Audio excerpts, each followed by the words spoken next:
The countdown to season 2024 is well and truly on. The fixture is here and the man responsible for delivering it is AFL Head of Broadcast Operations and Scheduling, Josh Bowler. Josh, welcome to you. Thanks, Nat. Thanks for having me. Great to be here. Is it a sense of relief for you now that it's actually done?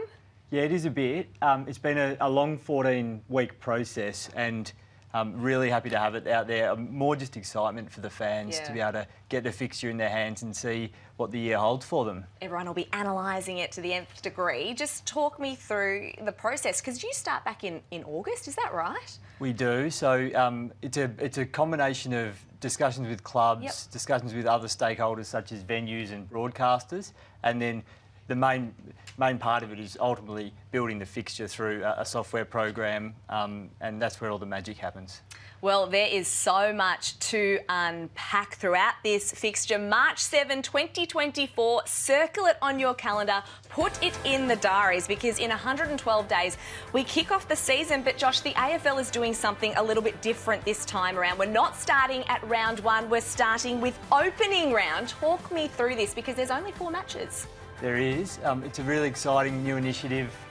We're always looking for opportunities to create new blockbusters for the fans in the fixture, and the opening round delivers on that. So it's a really great opportunity to sort of grow interest in access to football in New South Wales and Queensland. So we start big with 4 games in those northern markets. Now, this was an opportunity that's born out of our access to venues in those states, which we wouldn't ordinarily have. And we've delivered by putting 4 games, Sydney, GWS, Gold Coast and Brisbane, all hosting games against big Victorian clubs. Fantastic for those northern states, of course. Talk me through the reasoning behind Sydney and Melbourne kicking off opening round. So Sydney, the Sydney-Melbourne matchup's a fascinating one, because they're both going to look to be competing for top 4 and even grand final spot. And so the flow of the round is really important. We want to get it off to a big start, but we know that the Sydney fan base is big and they like big events. So I just love the idea of a packed-out SCG to open the season. And Brodie Grundy taking on his former side for the first time as well. So the season starts 1 week earlier too, doesn't it? We feel like we're getting back closer into the start of March. Clubs comfortable with that earlier start? Yeah, they are. So the process was consultative with clubs. And the ultimate upside is that the fans get to see more blockbuster primetime games. And yeah, I think it's a great way to start. And obviously the traditional opener in round 1 between Carlton and Richmond remains. So never fear, Tigers and Blues fans, that will still be there. So the flow-on effect, of course, from this is only 8 teams feature in opening round. They have an extra game in hand. So to even this out, you have early buys in the first third of the season. They'll also have those traditional mid-season buys between rounds 12 to 15. So does it essentially mean those 8 clubs that are featuring in opening round have 2 buys? They do in the season. So currently the way the fixture works is the clubs not playing in the opening round will have a bye between their pre-season match and round 1. And so those clubs, rather than doing that, will then just have their buys between round 2 and round 6, a couple of weeks difference. So the strength and conditioning staff might have a slight challenge. I do want to ask you about opening round, though. Is this something that you think will continue beyond 2024 and become a permanent fixture, or is it just a one-off? Look, it's a unique opportunity where we had access to venues where we wouldn't ordinarily have access to them. So I think for now, let's see how it goes. We think it's going to be big, and we'll reassess heading into the following year.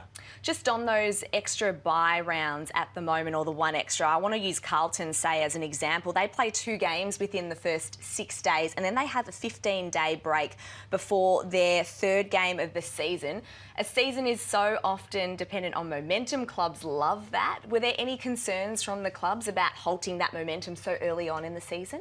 No, like I said, they would have had a bye between the pre-season and round 1 anyway, so it's just a minor shift in your football program's preparation.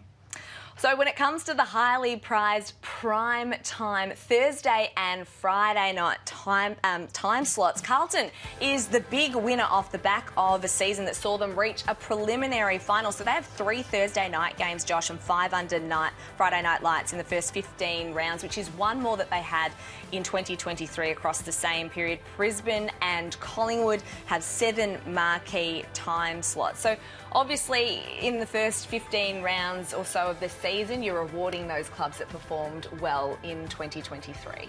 We certainly are. A key feature of the Thursday and Friday night mix early in the season is we've got a really, as we saw at the end of last season, a really tight ladder, and it's going to be fascinating to see who comes out on top. And so we've tried to rotate a number of those other clubs through the mix, which you'll see in those numbers, to see these contests that everyone will be vying for one of those top 8 spots. I'm channeling Collingwood and Brisbane fans right now, and I can hear them saying in my head, oh, we played in the grand final. How come Carlton have one more marquee time slot? Any reasoning behind that, or just luck of the draw? Look, it certainly comes down to what the matchups are over the first 15 weeks, and that may change by the end of the season. And also, don't forget, Carlton playing a Friday night opening round marquee game, a Good Friday marquee game, which all contributes to it. So the first 14 weeks we have Thursday night games consistently, and then it stops from round 14, 15. We obviously don't have the last third of the season in terms of that floating fixture. Will we see Thursday night footy return? Because I think the fans really love it. Yeah, so this year we've gone from, generally we do a block of 5 or 6 Thursday nights to 14, and so that's just going to be a really good test for us to see what it means for the clubs, what it means for the quality of matchups, and we'll continue to assess that. I think it's a bit of a watch and wait. Definitely going into 2025, we'll have 15 off the top at least. But I think this year's a bit of a, let's see how the 14 play out, and we'll go from there. So with Thursday night games, of course, comes some give and take with clubs, especially with marquee fixtures as well. But there are some 5-day breaks, and I know club conditioning staff will be looking very closely to see where their clubs fall in this. How much of a challenge is this part of the fixture for you to balance? And I guess the clubs understanding that if they are going to be playing on a Thursday night in a prime time or a marquee clash like an Anzac Day, it's something they're going to have to just accept.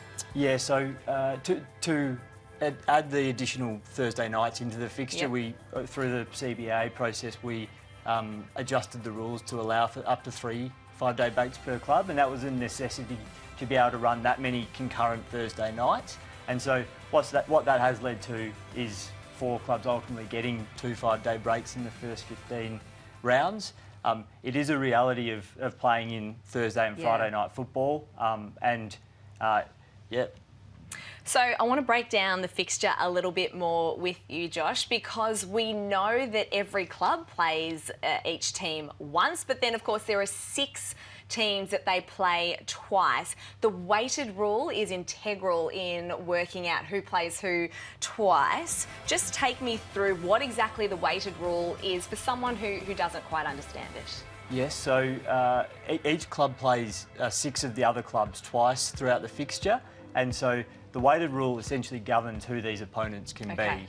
So at the end of each season, the ladder is grouped into 3 groups of 6 based on the end of season finishing positions after finals. So you've got a top 6, a middle 6 and a bottom 6 group, and each club can play either 2 or 3 of their own group, and then 1 to 2 of the other 2 groups twice. Okay, so those are the groupings, and now fans just want to know who is their team playing twice. Well, here we go. Let's take you through this quite briefly now. And we start with 2 grand final rematches. That's quite the norm, isn't it, to have 2 grand final rematches? Yeah, we'll always put in the grand final rematch as a double. And then you can see that the Pies play both Carlton and Essendon twice. Obviously, clubs probably request that as well. It's finding that balance, isn't it, between that and obviously the weighted rule and the grading as we move on.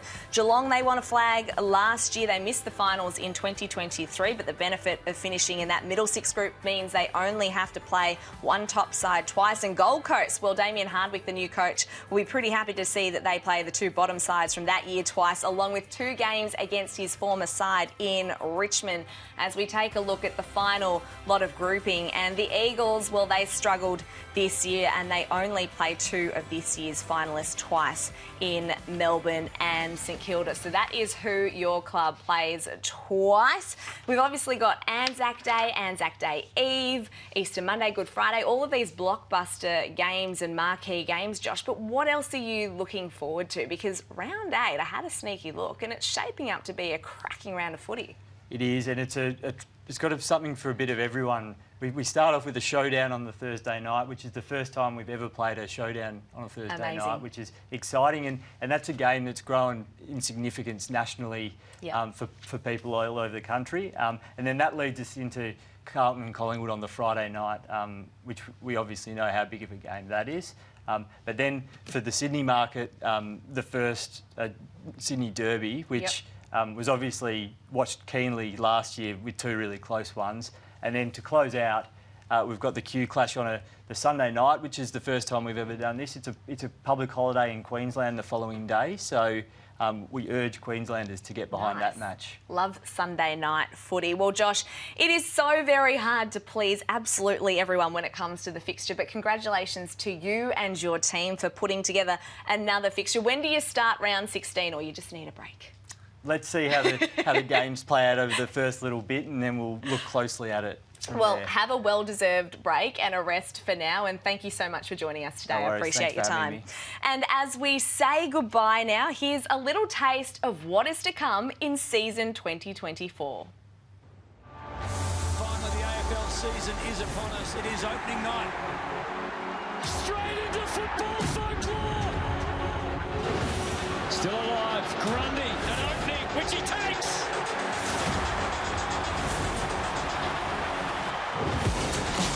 Welcome back, Jack. Leads it behind. Gillivan does it. 153 career goals. Make that 154. Gold Coast Suns have announced their new coach. It is, of course, Damien Hardwick, the Triple Premiership Tigers coach. Adelaide becomes the footy capital of Australia.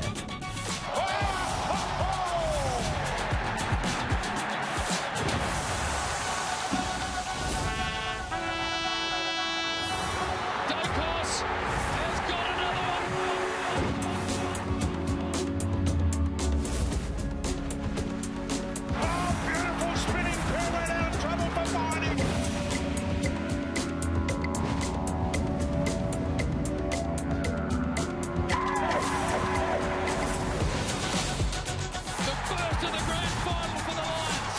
To go, he's kicked the goal.